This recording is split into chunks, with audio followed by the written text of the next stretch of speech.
মা বোনেরা, আমি সত্যিকারের এটি আমি আপনাদেরকে ভালোবাসি।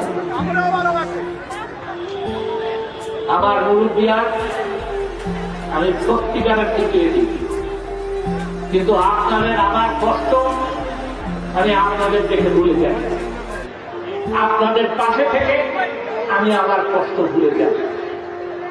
আজকে দাবি নিয়ে আপনাদের কাছে এইটুকু দাবি করে গেলাম যে আগামী 7ই জানুয়ারি ভোট কেন্দ্রে গিয়ে আমাকে একটা ভোট দেবেন। আমি আবার ফিরে আসবো, আমি আপনাদের থেকে দূরে থাকতে পারি না। আমি আবার ফিরে আসবো ইনশাআল্লাহ। আমি আবার আপনাদের সাথে কথা বলবো ইনশাআল্লাহ। এই কথা বলেই আমি শেষ করছি। আপনাদের উন্নয়নের দায়িত্ব আমার, পাশে থাকে দায়িত্ব আপনাদের। জয় বাংলা।